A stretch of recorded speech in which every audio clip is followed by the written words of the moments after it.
And we are live. Welcome, everyone, to the Connected for Real podcast, the last episode of the fiscal year 2025.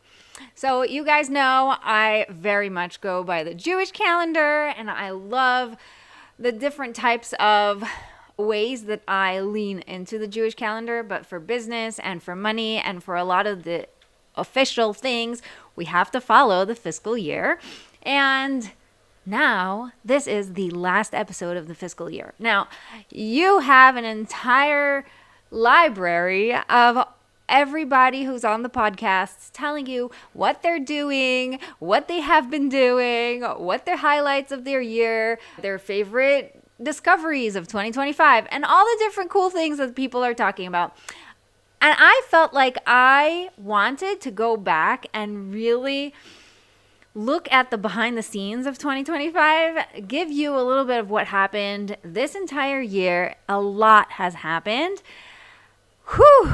And I've learned a lot, and I have been able to completely grow and make amazing things out of what has happened, which is a little bit weird and difficult to believe and sort of feel into.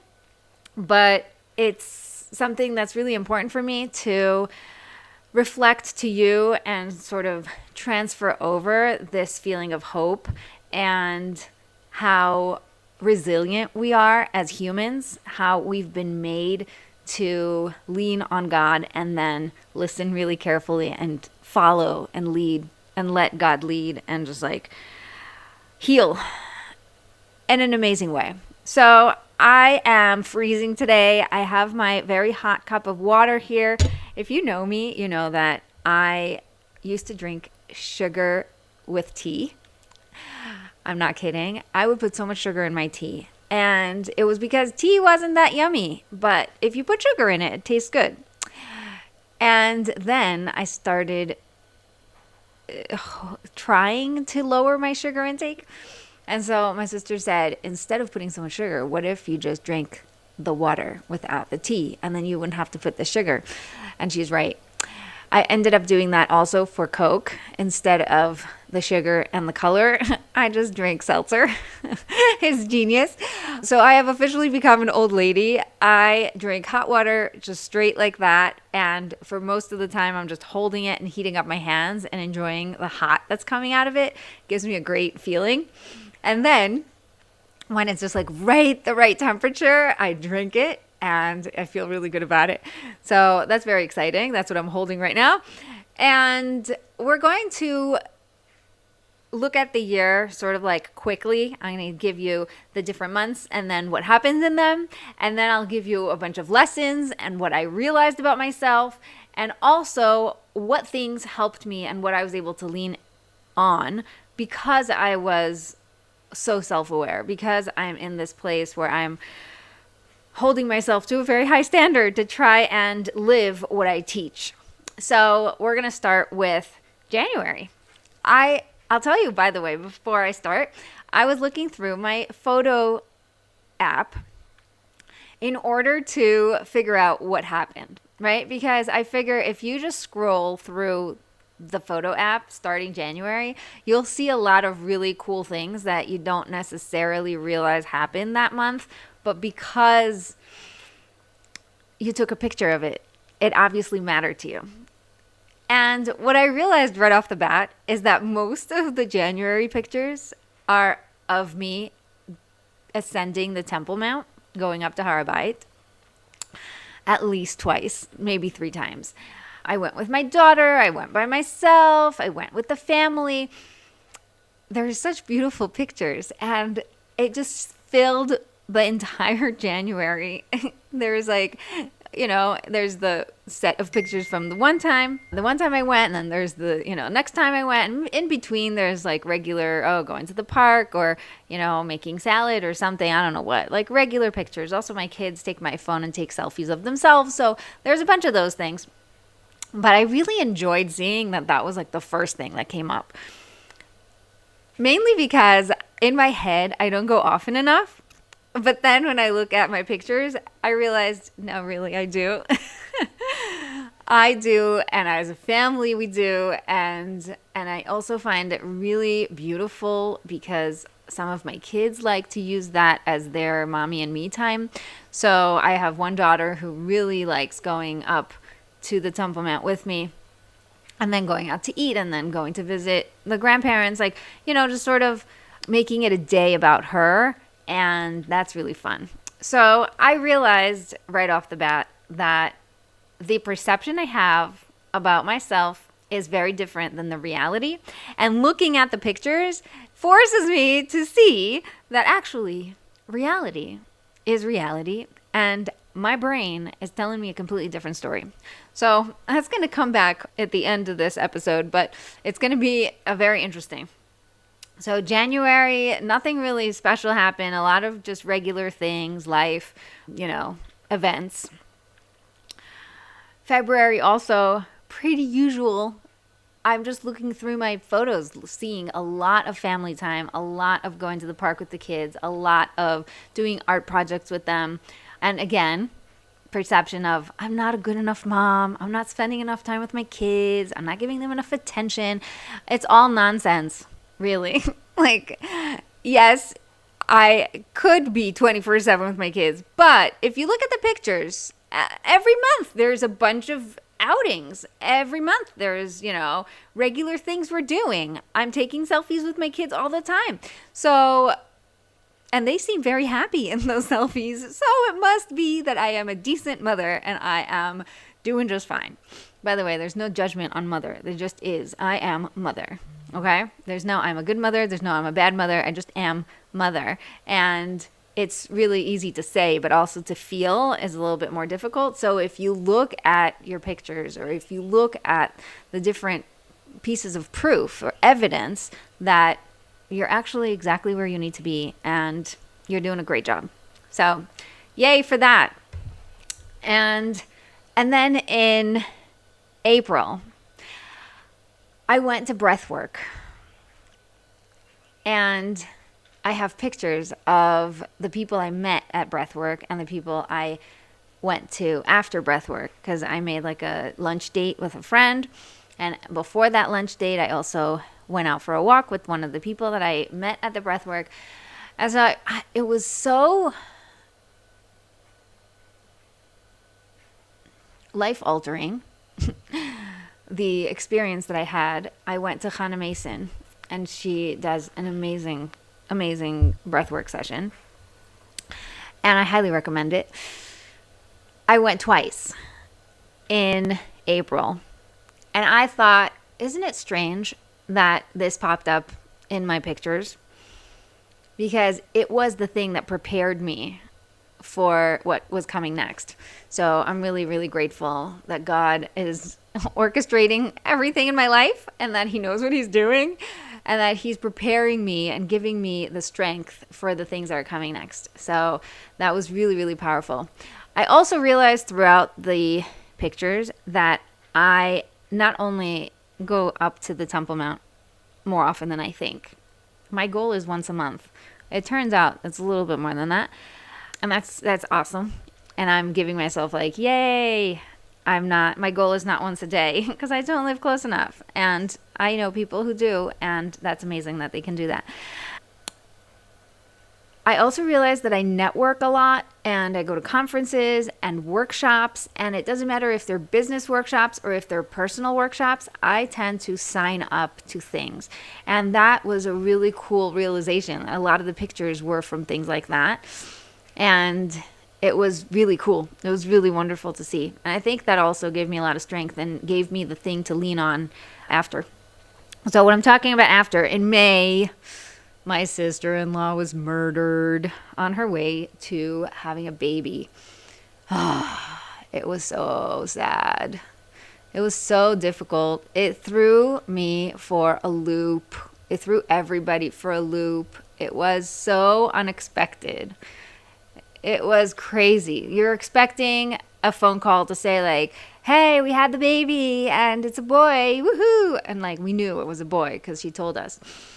But I was just expecting that. And instead, we got a knock on the door and a phone call from the social workers telling us that we have to open the door because they have to tell us something in person. And oh my God, that was like the worst time of my life. Worst half hour. I could never, do not relive that. And then they told us that there was a terror attack, there was a shooting, she was killed, and my brother is injured, and the baby is in critical condition. And everybody heard about this terror attack because it was just, it was unspeakable, you know? It was just the worst thing in the world. Like, why start up with a woman going to labor? It's just crazy. So, let's not harp on the difficulties and the grief, because I actually am doing really well now and I want to stay happy. So, thank God, because I did the breath work, because I spent so much time in the months before the attack filling myself up with workshops and conferences and spending time with my grandparents and my children and my parents and my in-laws and doing things that feel aligned. I was filling myself up a lot subconsciously, not realizing that this was to prepare me. And it was amazing because not only did I feel that, but also my brother was saying that he feels like God was preparing him with a lot of faith and a lot of stories of faith and a lot of conversations about believing in God no matter what and seeing through the difficulties and having hope, like really, really so strong. And I'm amazed at my brother. He is absolutely amazing. If you want to listen to the episode, go back a couple of weeks. Look up Hananel Gez if you can search. He's awesome. He is just, I am so proud of him. I'm his big sister. I'm his big sister. We are so close. We're a year and a half apart. I'm the oldest. He's the second. And we always were like this team. So we made a lot of trouble when we were little. So I'm just so proud of him because I saw my little brother step up and be the person that he always was. And he wasn't faking it. He really was exactly who he is. And I was so proud. And it gave me so much strength. If he would have been broken and shattered, I think I would not have been able to get up and continue living. It's just so hard to see someone like that. But he is normal and he is human and he is grieving and he is dealing with the consequences. And, you know, he's so real in the way that he speaks about his life now. Like, you know, he left his job and my cousin asked him, so what are you doing now? He's like, I'm running an orphan home, you know, like, it was all this, like, you know, black humor and staying positive and trying to make light of the situation is very him. And I'm really, really grateful that he's so positive and so alive. And we had each other. We really, every time I felt really low and I was like falling apart and I can't do this anymore, I don't know what to do with myself, he would give me strength. And then anytime he would be like, I don't know what to do with the kids, or I don't know what to do with this, that, and the other, I would give him strength. And it was very nice to have each other. And I'm very grateful. And also, I was just blown away by the love and the light that came through it. So I really do not wish this on anyone. And now that we are already in this, a lot of really amazing things have come through just by knowing people, seeing what people are doing, understanding the greatness of these little tiny acts of kindness, really. People who came and gave me a hug when they saw I needed one. So genius. I was collecting hugs the whole time, and I still am. If you see me and you want to just hug me, go for it. I will hug you. I love hugs. I find them so healing. And also because I'm, you know, a little bit more touchy than most people, I I find it very grounding. And so that was really great. Now, the other thing that happened was exactly a week later, my daughter and I swam across the Kinneret. So we were part of 500 women who practiced for swimming across from one side to the other of this gigantic lake, the Kinneret. And it's a yearly thing. This is my second time doing it. It was her first time doing it. And I promised her we would do it because she wanted to do it the year before, and I had a baby, so I couldn't do it that year. And so that was the year. And we practiced. And then when this happened, I told the social workers, I'm like, oh no, we can't swim. And they're like, no, you will. You're going to swim.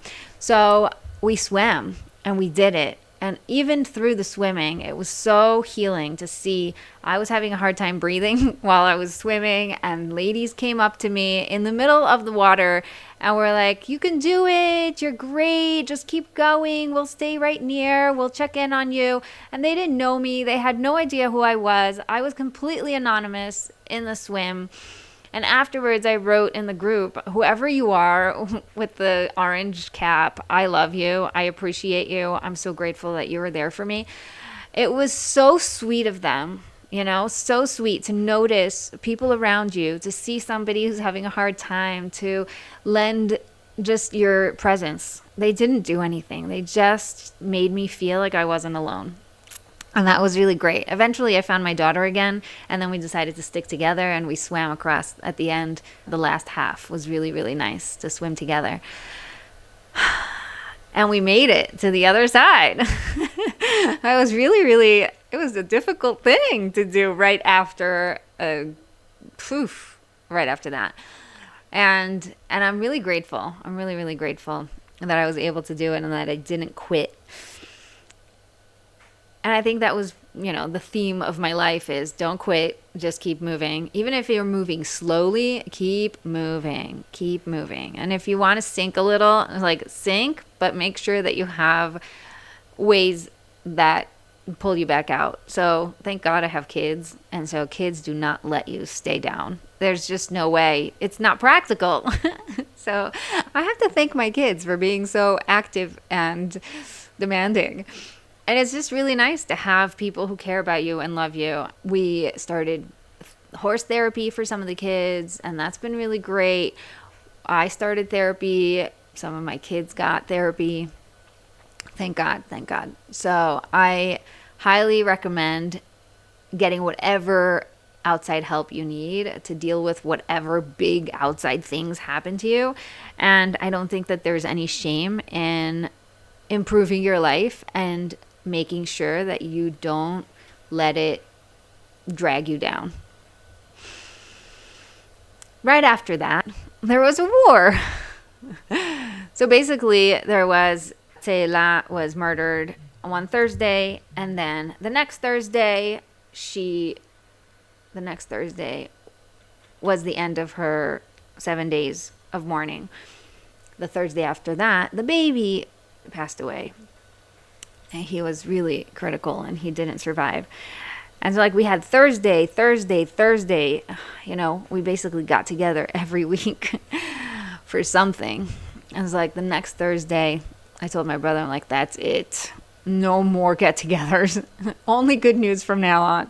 So that was the last Thursday. That fourth Thursday was the month of Seila's murder, and there was a really beautiful class that this rabbi gave, and he spoke about the times of redemption and how we are exactly at that time when redemption is, blowing up.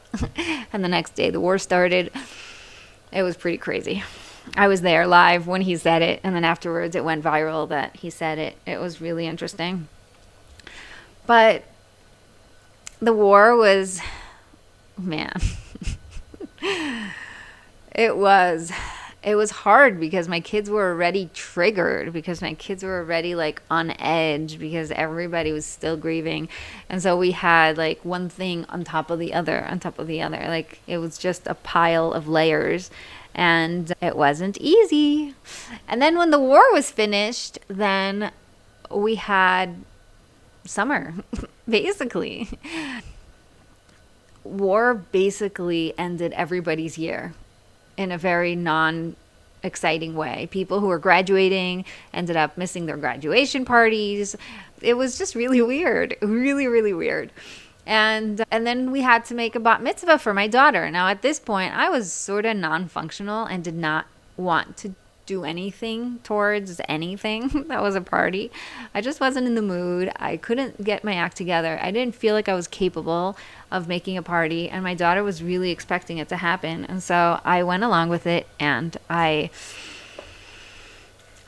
hoped for the best, and I got all my friends on board, and I asked for help, and the help came through, and it was so healing. And I think that's what I needed, because when something bad happens, people come to you and they're like, oh, we should only meet in, happy occasions, bismachot, and you don't really understand what they're saying. But then when you actually have a happy occasion and you see that people come together and come through for you, not only in the bad times, but also in the good, you realize how really it is just part of one bigger life, and that it's not just about this one thing, and that your friends don't just come when you're, miserable. They also are there for you when you're happy and when you need to get your act together.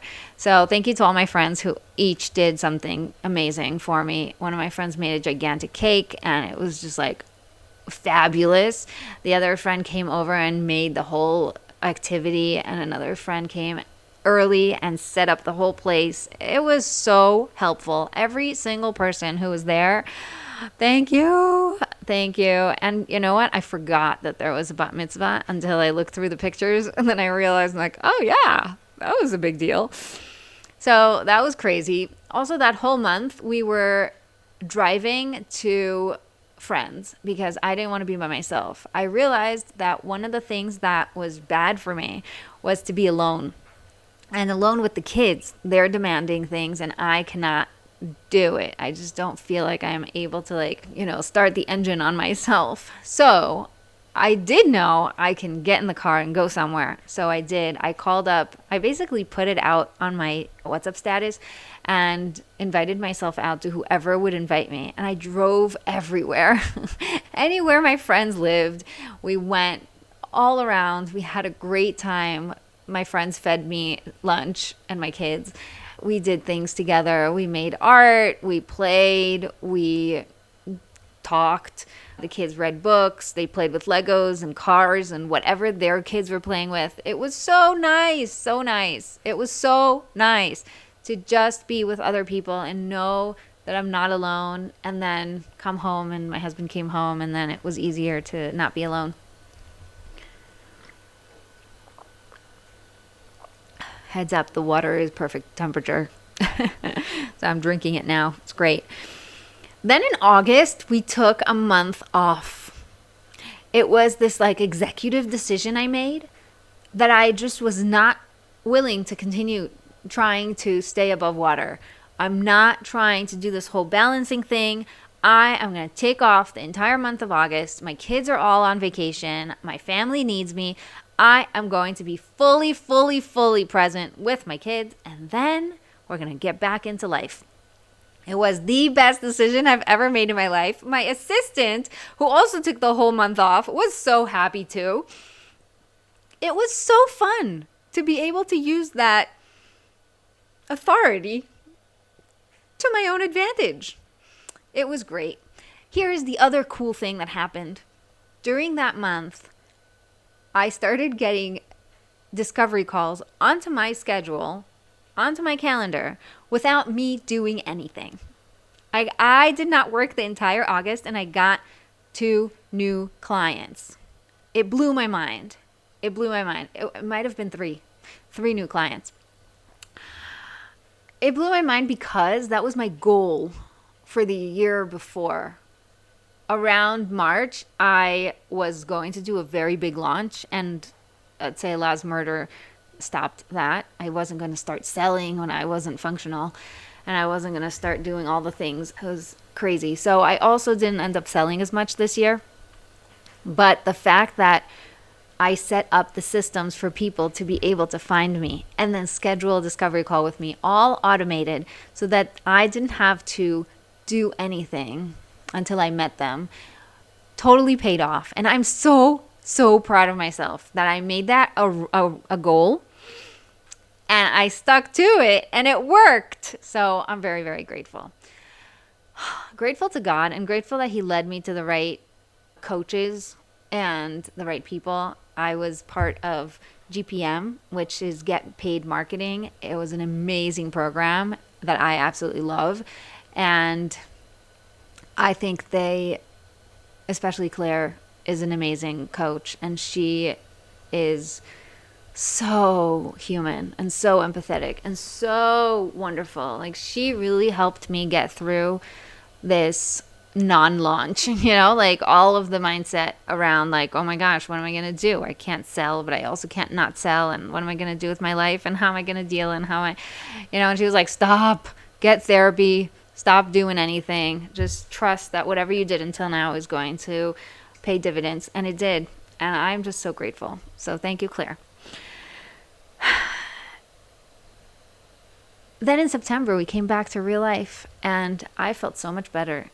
It really is very healing and very soothing to take off time from work, to not have to think about anything, to not feel pressure to record a podcast or post it or do anything on social media, anything. I didn't think of anything the entire month. I just took my kids to the pool, to the beach, to the museums, to whatever. We had a great time just living and just being. We also left the house and went to my sister's house and we sort of took over. It was very funny because my sister has 3 girls and I have 8 children.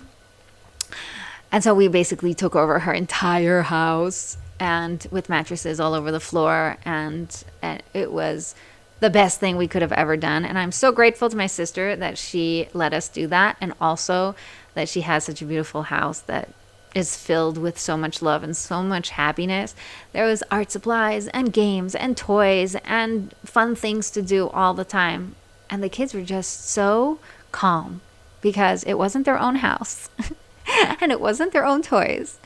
And it was just so nice. And also because we went out a lot, nobody wants to be home all day. So we went to the beach, we went to museums, we went everywhere. And it was the hottest week of the summer.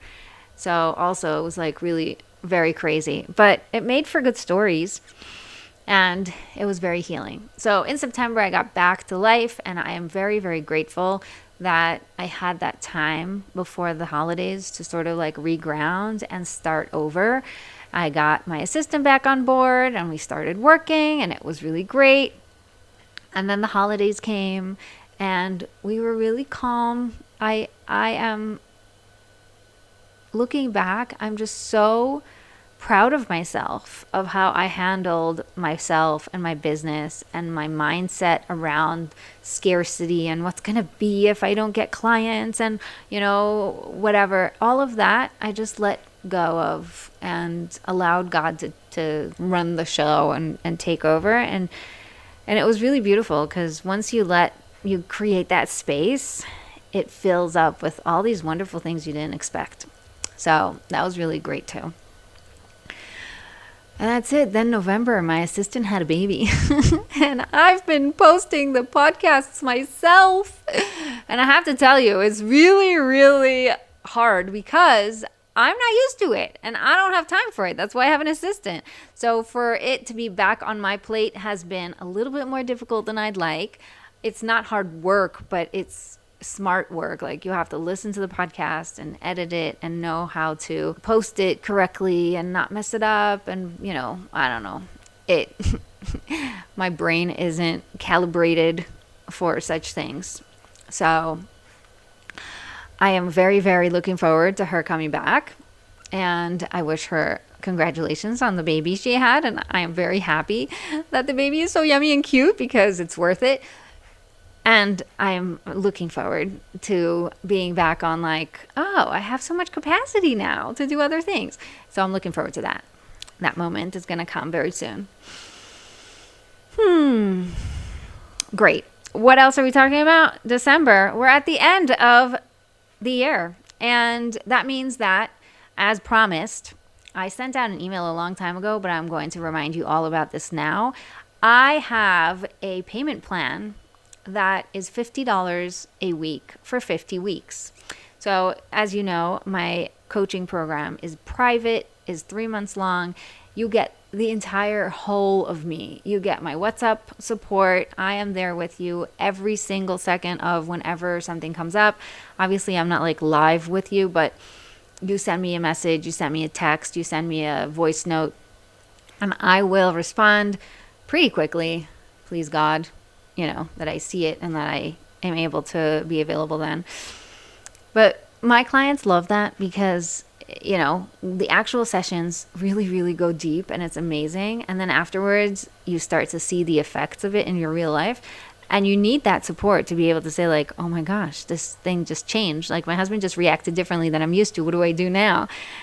So the work that we're doing is actually shifting things in your life. And then the support is there for you to be able to make sure that you are harnessing that energy, like using the changes to your advantage, like really collecting the evidence for the growth that you're going through. So the sessions plus the support, all of it is the most valuable thing. And I built it this way because this is what I like. I like having direct access to my coaches and be able to ask questions and really lean on them. So I do that for you. Anyway, coaching with me is $2,500 and you could pay upfront or you can spread it out over a year. So that comes out to $50 a month. No, sorry, $50 a week times 50 weeks, which is almost a year. Now, starting 2026, that is no longer going to be available. The longest time you can spread out the payments is 6 months. So if you buy until December 31st, if you actually go press the button, buy, put in your credit card, you can set up the $50 a week payment plan for the entire year. And then the 2026, that you are paying for it and you're done and you don't have to think about it. It's like me giving you a free loan. And it is a wonderful mitzvah that I have been very lovingly doing until this point. And starting 2026, that is going away. And the only way to pay is either upfront, in 2 parts, in 5 parts, or in 6 months. So the best payment plan is going to be $100 a week for 25 weeks. The price is not changing. I do not think that I want to change the price right now, especially since I had a really hard year and all I want to do is just get back into normalcy, and raising the price is not necessarily going to help me sell more or get back into whatever. So I'm not changing the price. I also think it's very fair. So I feel very confident with it. The results that women are getting and the experiences that they're having is worth it, like tenfold. So I'm extremely confident with the price and also with the help. I also sent out a really fun email. I'm not going to read it all to you, but I broke down percentages of what the percentages of the different women who come to me is. So surprisingly, 50% of the ladies who work with me live in Israel, and the other 50% are from the UK, USA, Australia, and Europe. So I found that to be really fascinating. And I'll tell you why, because in the beginning, when I was working with Debbie Sasson, my first question was, what should I do about the Israeli market? Like, they can't afford it. And she said, why do you think that? What makes you think that women in Israel and women in outside of Israel have different abilities to pay or things like that? And I said, because I live here and I know how hard it is to live here. Yeah. So, if you lived in America, you'd say the same thing. Life is life and there is priorities and it's hard to pay no matter what. And I did a lot of mindset work about 8 years ago about working with all women, no matter where they live, and not changing the price for anyone. being really, really confident about this price and this being my price, and then letting whoever is ready and available to work with me come and work with me. And now, so many years later, looking back and seeing the numbers, it blows my mind that 50% of the women live in Israel. And I actually think it makes sense. I'll tell you why. Because one of the things that I say is that women are now, we're in that season of redemption. And redemption is going to come through women. And the women are going to lead. And women do not lead the way that men lead.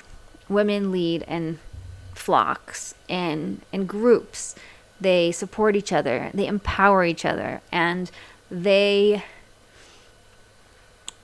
create an energy of rising for everyone. And it's really amazing. It's amazing to watch women doing that. A lot of the women that I coach don't let me use their name because they're so famous and they're so successful, and they don't want people to judge them based on, who they're working with or what they're working on. And I totally respect that. I want to tell you that there's something really, really amazing about the women I'm working with. Another really cool fact is that only like 10% come because of their husband's a problem. Like, my husband is, I don't know, not good, not a good guy. 90% say my husband's a good guy and he loves me, and I just have a hard time receiving, and I just have a hard time feeling worthy, and I just have a hard time getting my act together, and I just have a hard time not letting it get to me when he gives me criticism. They know the husband's good. They know their husband loves them, and they know that the work is within themselves. And I find that to be fascinating. I think this is because my messaging is so clear. I believe that changing your husband is not the answer. And the answer is really doing that inner work of you believing and allowing yourself to receive more and to really lean into that superpower as a feminine energy in this world. So if you are ready to work with me, now is a really good chance. If your cash flow is sort of low and you want to just set it and forget it, this is a good time to join. If you want to talk to me, let's talk. I'm more than happy to help you set up the payment and figure out what your goals are. If you set up the payment without getting a discovery call, don't worry. We'll do the discovery call after, and we will sharpen the goals and get really, really clear. We make a roadmap of exactly what's going to happen and what the direction we're going in and what's the destination that we're heading towards. So I look forward to hearing from you. Thank you very much for giving me this opportunity to sort of wrap up the year. I promised you I would tell you what the strengths that helped me get through it. So, number one, art and crafts and all sorts of things with my hands and expression, that type of thing where it's like without words, just express yourself. That was really helpful. Number two is the people, the networks, the conferences, the support, really, really helpful. And now sitting down and realizing that I'm okay the way everything is without having to fight reality and try to tell myself a different story. So I'm really grateful for that.